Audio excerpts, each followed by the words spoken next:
Hi all, welcome back to another video. അപ്പോൾ ഇന്ന് ഒരു റഫായിട്ടുള്ള ഒരു ഫ്ലവർ വരച്ചു കൊടുത്തിട്ട് നമ്മൾ അതിനെ എങ്ങനെയാണ് ലൈനറൊക്കെ യൂസ് ചെയ്തിട്ട് ഡിസൈൻ ചെയ്യുക എന്നുള്ളതാണ് കാണിക്കാൻ പോണത്. അപ്പോൾ നമ്മളിന്ന് 15th ക്ലാസ്സാണ്. അപ്പോൾ ഇതുവരെയുള്ള ക്ലാസ്സുകളൊക്കെ മനസ്സിലായിട്ടുണ്ടാവുമെന്ന് വിചാരിക്കുന്നു. അപ്പോൾ അതിനായിട്ട് റഫായിട്ട് ഒരു ഫ്ലവർ വരച്ചു കൊടുത്തിട്ട് അതിൽ നമ്മൾ orange and crimson red use ചെയ്തിട്ട് ഷെയ്ഡിങ് നമ്മൾ ഫ്ലവർ കളർ ചെയ്ത് കൊടുക്കുകയാണ്. അത് നിങ്ങൾക്ക് ഏത് ടെക്നിക്ക് ഓഫ് ഷെയ്ഡിങ് വേണമെങ്കിൽ യൂസ് ചെയ്യാം.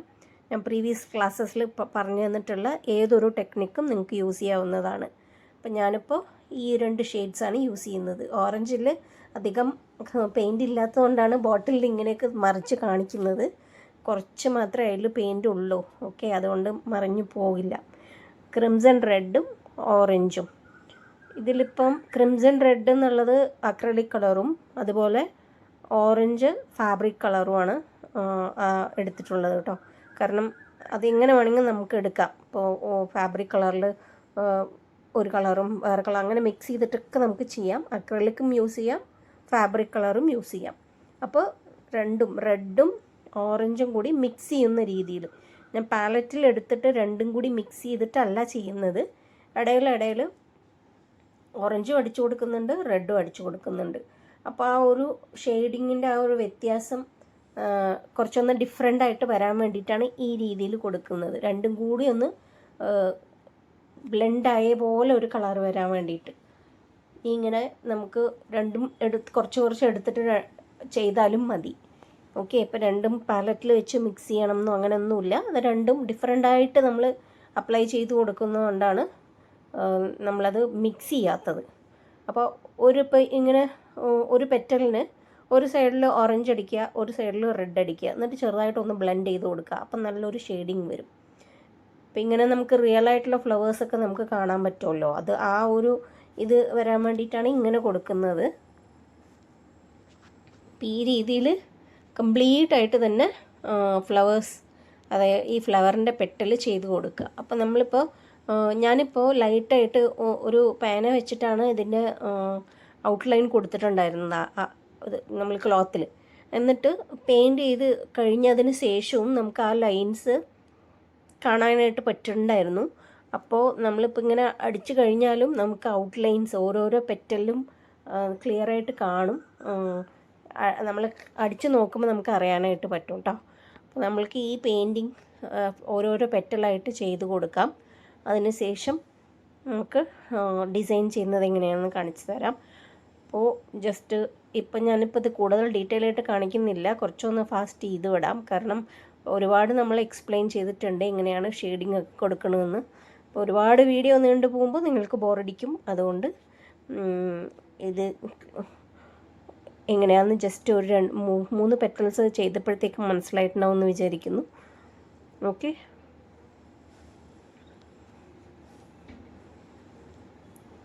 ഓരോന്നായിട്ട് ഇങ്ങനെ കംപ്ലീറ്റ് ചെയ്തതിന് പ്രത്യേകിച്ചൊരു ഷേപ്പൊന്നും ഞാൻ കൊടുത്തിട്ടില്ല. ഒരു എന്താ പറയുക, ഡിഫറെൻ്റ് ആയിട്ടുള്ള ഒരു ഷേപ്പാണ് കൊടുത്തിരിക്കുന്നത്. ഈവണായിട്ടുമല്ല പെറ്റൽസ് കൊടുത്തിരിക്കുന്നത്. കുറച്ച് മുന്നൊക്കെ ചെയ്തതിൽ നിന്നും വ്യത്യസ്തമായിട്ടുള്ള ഒരു പെറ്റൽസാണ് കൊടുത്തിരിക്കുന്നത്. ഓക്കെ, ഇത് നിങ്ങൾക്ക് ഫ്രീ ഹാൻഡിലും ചെയ്യാവുന്നതാണ്, ഫ്ലാറ്റ് ബ്രഷ് വെച്ചിട്ടും ചെയ്യാം കേട്ടോ. ഇത് ഫ്ലാറ്റ് ബ്രഷ് വെച്ചിട്ടും ചെയ്യാം. അപ്പോൾ റൗണ്ട് ബ്രഷ് തന്നെ വേണമെന്നൊന്നുമില്ല. കാരണം പെറ്റൽസ് കുറച്ച് ഫ്ലാറ്റായിട്ട് ഇരിക്കുന്നത് കാരണം നമുക്ക് ഫ്ലാറ്റ് ബ്രഷ് വെച്ചിട്ടും ചെയ്യാം. അപ്പോൾ നമ്മൾ ഫ്ലാറ്റ് ബ്രഷ് വെച്ച് ചെയ്യുന്ന സമയത്ത് എൻഡിൽ നിന്ന് ഉള്ളിലോട്ടല്ലേ ചെയ്യുക പെയിൻറ്റിങ്. അപ്പോൾ അങ്ങനെ ചെയ്യുമ്പോൾ ഉള്ളിലോട്ട് വരുന്ന സമയത്ത് കുറച്ചൊന്ന് ശ്രദ്ധിച്ചാൽ മതി. ഫ്ലാറ്റ് ഹാൻഡിൽ ചെയ്യാൻ അറിയാത്തവർ. ഫ്ലാറ്റ് ബ്രഷ് ആകുമ്പോൾ നമുക്ക് മുകളിൽ നിന്ന് താഴോട്ട് കൊടുക്കുന്ന സമയത്ത് ആ മുകളിലത്തെ എഡ്ജസൊക്കെ ഒന്ന് കറക്റ്റായിട്ട് വന്നിട്ടുണ്ടോ എന്ന് മാത്രം നോക്കിയാൽ മതി. നമുക്ക് ഇതിനിപ്പോൾ പ്രത്യേകിച്ചൊരു ഷേപ്പും അങ്ങനെയൊന്നും കൊടുക്കേണ്ട കാര്യമില്ല.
ഫ്ലവറും അതുപോലെ തന്നെ ലീവ്സും കംപ്ലീറ്റ് ചെയ്തിട്ടുണ്ട്. ലീവ്സിൽ നോർമലായിട്ട് പ്രീവിയസ് വീഡിയോസിലൊക്കെ കാണിച്ച അതേപോലെ തന്നെയാണ് കൊടുത്തിരിക്കുന്നത്. ഇതിപ്പോൾ നമ്മൾ എടുത്തിരിക്കുന്നത് 3D ലൈനറാണ്. ഓക്കെ, ഗ്ലിറ്റർ ഇല്ലാത്ത പ്ലെയിൻ ആയിട്ടുള്ള 3D ലൈനറാണ്. ഞാനിപ്പോൾ എടുത്തിരിക്കുന്നത് ഒരു യെല്ലോ കളറാണ്. യെല്ലോ കളർ എടുത്തിട്ട് ആ പൂവിനെ കുറച്ചിങ്ങനെ പൂമ്പൊടി പോലെ നടുവിൽ, അതുപോലെ ആ മുകളിലത്തെ പൂവിൽ ആ ഏകദേശം സ്റ്റാർട്ടിങ്ങിൻ്റെ ആ ഒരു പോർഷനിലും പിന്നെ ഈ ഒരു ഫ്ലവറിൽ മിഡിലുമായിട്ടാണ് കൊടുത്തിരിക്കുന്നത്. കുറച്ച് ഡോട്ട്സ് ഇട്ട് കൊടുക്കുന്ന പോലെയാണ് ചെയ്തിരിക്കുന്നത്. നമ്മൾ കഴിഞ്ഞ വീഡിയോയിൽ ഡോട്ട് വെച്ചിട്ട് ഒരു ഫ്ലവർ ചെയ്യുന്നത് കണ്ടല്ലേ, അതേപോലെ ഇത് ലൈനർ വെച്ചിട്ട് ഡോട്ട്സ് ഇട്ട് കൊടുക്കുകയാണ് ചെയ്യുന്നത്. ഓക്കെ, അപ്പോൾ ഇങ്ങനത്തെ ലൈനേഴ്സ് പല കളറിലും അവൈലബിൾ ആണ്. അപ്പോൾ ഏത് കളറാണോ നിങ്ങൾക്ക് മാച്ചിങ് ആയിട്ട് തോന്നുന്നതെന്ന് വെച്ച് കഴിഞ്ഞാൽ ആ ഒരു കളറ് കൊടുക്കാം. ഇനിയിപ്പോൾ ഞാൻ എടുക്കുന്നത് ഗോൾഡൻ കളറാണ്. ഗോൾഡൻ കളറിൻ്റെ ലൈനറും അവൈലബിൾ ആണ്. എന്നിട്ട് ഓരോരോ പെറ്റൽസിനും അതിൻ്റെ ഓരോന്നിൽ നിന്നും ഡിഫറെൻ്റ് ആയിട്ട്, അതായത് പെറ്റൽസ് ഡിഫറൻഷ്യേറ്റ് ചെയ്ത് കാണിക്കാൻ വേണ്ടിയിട്ട് ഓരോരോ പെറ്റൽസിനും ബോർഡർ കൊടുക്കുകയാണ് ചെയ്യുന്നത്, ബോർഡർ ലൈൻസ് കൊടുക്കുകയാണ് ചെയ്യുന്നത്. നമ്മൾ മുന്നത്തെ വീഡിയോയിലൊക്കെ കണ്ടിട്ടുണ്ടായിരുന്നു, നമ്മൾ ലൈൻസ് ഒരു ഡാർക്കർ ഷെയ്ഡ് വെച്ചിട്ട് പെറ്റൽസിന് ലൈന് കൊടുക്കുന്നത് ചെയ്തിട്ടുണ്ടായിരുന്നല്ലേ. അപ്പോൾ അതേപോലെ ഇത് നമ്മൾ ലൈനർ വെച്ചിട്ടാണ് ചെയ്യുന്നത്. ആക്ച്വലി ഇപ്പോൾ ഇങ്ങനത്തെ ഒരു വർക്ക് ഭയങ്കര ട്രെൻഡിങ് ആണ്. നമ്മൾ ലൈനർ വെച്ചിട്ടൊക്കെ ഇങ്ങനെ ഫ്ലവേഴ്സ് ഡിസൈൻ ചെയ്യുന്നത് ഇപ്പോൾ വളരെ ട്രെൻഡിങ് ആയിട്ട് പോയിക്കൊണ്ടിരിക്കുകയാണ്. ആരി വർക്കൊക്കെ ചെയ്തിട്ട് വളരെ ഭംഗിയാക്കുന്നുണ്ട്. നമ്മൾക്ക് ഇതുപോലെയും ആരി വർക്ക് എങ്ങനെയാണോ ചെയ്യുന്നത് അതേപോലെ നമ്മൾക്ക് ഇങ്ങനെ ഈ ലൈനേഴ്സ് വെച്ചിട്ടും നമുക്ക് ഡിസൈൻ ചെയ്യാൻ പറ്റും.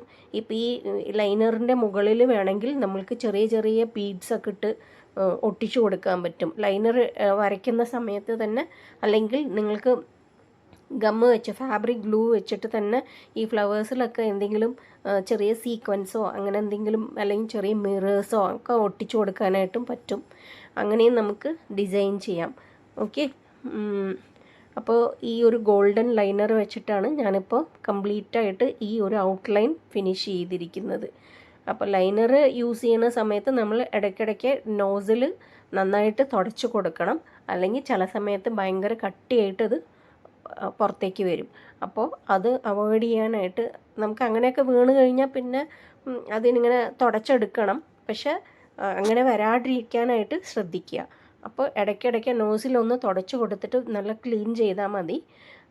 അപ്പോൾ നമുക്ക് അങ്ങനെ കട്ടിയായിട്ട് വരുന്നത് അവോയ്ഡ് ചെയ്യാനായിട്ട് പറ്റും. കംപ്ലീറ്റായിട്ട് ഈ പൂവും അതുപോലെ തണ്ടും ലീഫും എല്ലാം നമ്മൾക്ക് ഔട്ട്ലൈൻ വെച്ച് കൊടുക്കുകയാണ് ചെയ്യുന്നത്. അപ്പോൾ അതൊരു ഗോൾഡൻ കളറിൽ കൊടുക്കുന്നതായിരിക്കും നല്ല ഭംഗി. അപ്പോൾ ഗോൾഡൻ കളർ ഉണ്ടെങ്കിൽ അങ്ങനെ വെച്ച് ട്രൈ ചെയ്ത് നോക്കൂ. ഇപ്പം നടുവിൽ നമ്മളിപ്പോൾ ഡോട്ട്സ് ഇട്ട് കൊടുത്തതിന് പകരം നിങ്ങൾക്ക് ചെറിയ സീക്വൻസ് ഒക്കെ വെച്ച് കൊടുക്കാൻ പറ്റും. വളരെ ചെറുതായിട്ട് നമ്മൾ എംബ്രോയ്ഡറി വർക്കിലൊക്കെ യൂസ് ചെയ്യുന്നത് നമ്മൾക്ക് ഫാബ്രിക് ഗ്ലൂ വെച്ചിട്ട് ഒട്ടിച്ചു കൊടുക്കുക, അങ്ങനെ എന്തെങ്കിലുമൊക്കെ ഡിഫറെൻ്റ് ആയിട്ട് നമുക്ക് ചെയ്യാനായിട്ട് പറ്റും. പിന്നെ ചെറിയ ബീഡ്സൊക്കെ കിട്ടുമല്ലോ, ഷുഗർ ബീഡ്സ് എന്നൊക്കെ പറയണ പോലെ, അങ്ങനത്തെ ബീഡ്സൊക്കെ എടുത്ത് ഒട്ടിച്ചു കൊടുത്താലും നല്ല ഭംഗിയായിരിക്കും കാണാനായിട്ട്. അപ്പോൾ ഈ ഒരു വർക്ക് നിങ്ങളെ കാണിക്കാൻ വേണ്ടിയിട്ടാണ് ഇപ്പോൾ ഞാൻ ഈ ലൈനർ ഒന്ന് എടുത്ത് ഈ ഒരു രീതിയിലൊന്ന് ട്രൈ ചെയ്തത്. ഓക്കെ, അപ്പോൾ ഈ എന്താ ലീവ്സിനും ഇതേപോലെ ലൈൻസ് ഇട്ട് കൊടുക്കുകയാണ് ചെയ്യുന്നത്. ബോർഡറിലൂടെ നമ്മൾ ഈ ഗോൾഡൻ കളർ ലൈൻസ് ഇട്ട് കൊടുക്കുകയാണ് ചെയ്യുന്നത്. അപ്പോൾ കുറച്ച് ക്ലോസപ്പ് ആയിട്ട് കാണിച്ചു തരാം, അപ്പം കുറച്ചും കൂടി നിങ്ങൾക്ക് ക്ലാരിറ്റി കിട്ടും. ഇപ്പോൾ ലൈനർ യൂസ് ചെയ്യുന്ന സമയത്ത് ഒരുപാട് അറ്റത്ത് പോയി അതിനെ പ്രസ് ചെയ്യരുത്. കുറച്ചൊന്ന് മിഡിലിൽ വെച്ചിട്ട് ഒന്ന് പ്രസ് ചെയ്യുക. അതുപോലെ ഇടയ്ക്ക് ഒന്ന് തട്ടിക്കൊടുക്കുക. ഇങ്ങനെ താഴത്ത് ആ നോസിലിൻ്റെ പോർഷനിലേക്ക് ഒന്ന് തട്ടിക്കൊടുത്തു കഴിഞ്ഞാൽ പെയിൻറ്റ് ഇപ്പോൾ അടിയിലാണെങ്കിലും നന്നായിട്ടത് ഫ്ലോ ആവും. അപ്പോൾ നല്ല നീറ്റായിട്ട് തന്നെ ലൈൻസ് ഇട്ട് കൊടുക്കുക. അപ്പോൾ ലൈൻസ് ഇടാനായിട്ട് കിട്ടുന്നില്ല, ഇടയ്ക്കിടയ്ക്ക് ഇങ്ങനെ കട്ടിയായിട്ട് വരികയാണെന്നാണെങ്കിലും 1-2 പ്രാവശ്യം പ്രാക്ടീസ് ചെയ്യുമ്പോഴത്തേക്കും അത് ശരിയാവും. ഓക്കെ,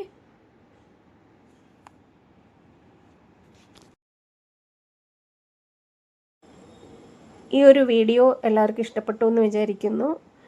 ഈ ഒരു ടെക്നിക്ക് ഡിഫറെൻ്റ് ആയിട്ടില്ലേ? ഇതിപ്പോൾ ലൈനറൊക്കെ യൂസ് ചെയ്തപ്പോൾ നല്ലൊരു ഭംഗിയാണ് കാണാൻ. അപ്പോൾ എല്ലാവരും ട്രൈ ചെയ്ത് നോക്കുക. അതുപോലെ തന്നെ സബ്സ്ക്രൈബ് ചെയ്യാനും ലൈക്ക് ചെയ്യാനും ഷെയർ ചെയ്യാനും മറക്കരുത്. ഓക്കെ, അപ്പോൾ അടുത്ത ക്ലാസ്സിൽ കാണാം. Thank you all. ബൈ.